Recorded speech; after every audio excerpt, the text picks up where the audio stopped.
Welcome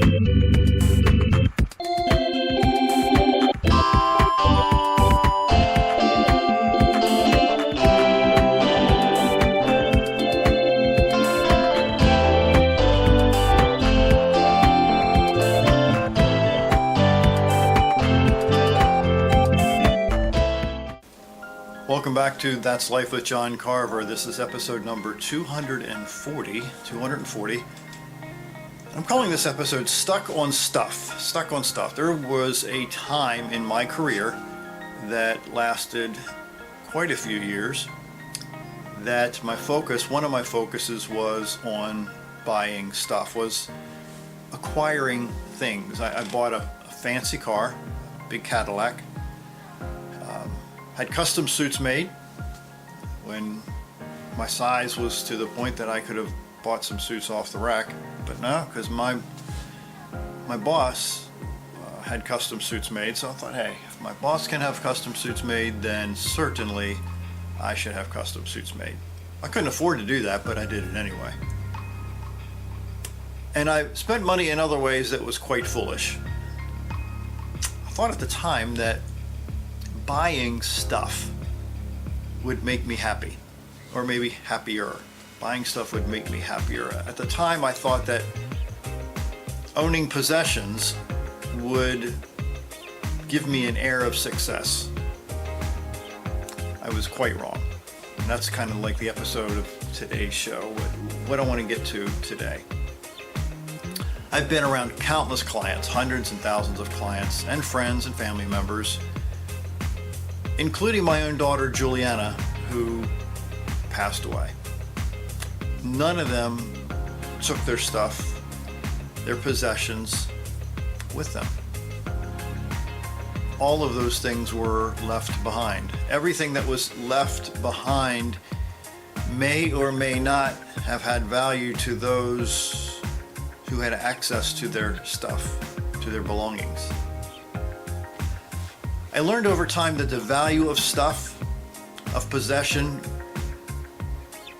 goes down most of the time. I learned that over time, fancy cars and nice clothes, they rust or rot away to nothing at all.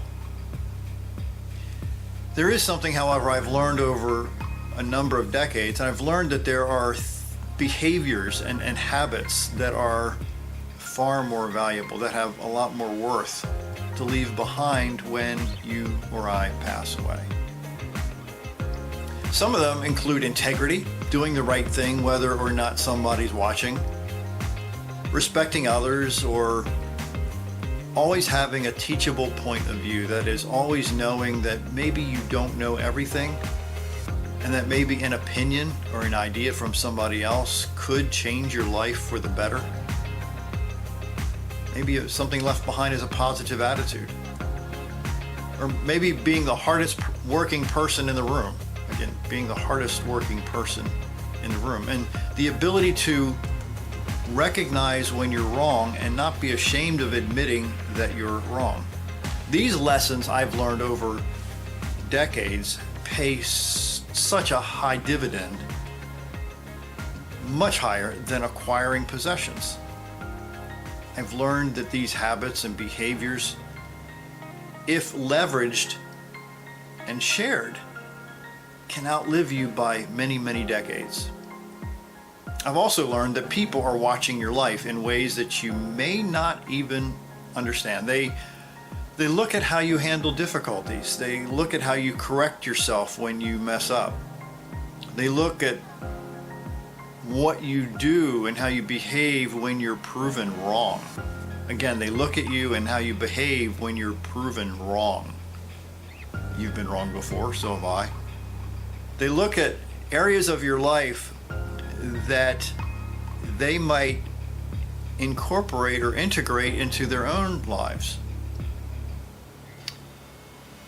I've learned that you and I can't get wisdom if we allow ourselves to be surrounded by the noise of the crowd, by the noise of society that overwhelms our ability to focus and learn.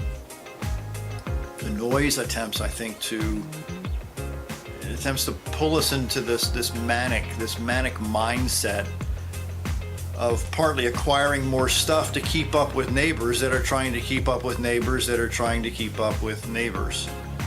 The great college basketball John Wooden said this. He said, quote, "Seek opportunities to show you care." Again, seek opportunities to show you care.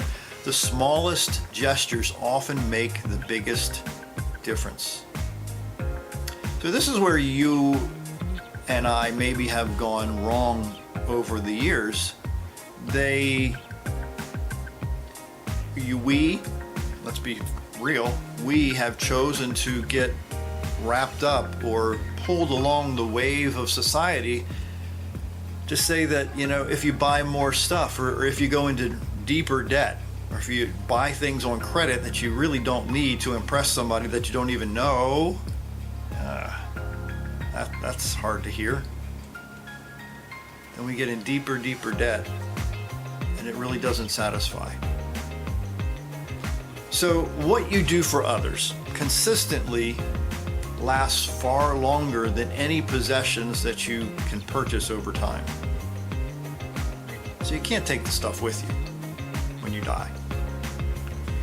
Live a life of investing in others who will outlive you by many decades, which hopefully they will invest in others who will outlive them for many decades.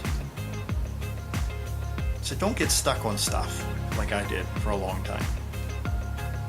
My name is John Carver. Thanks so much for watching.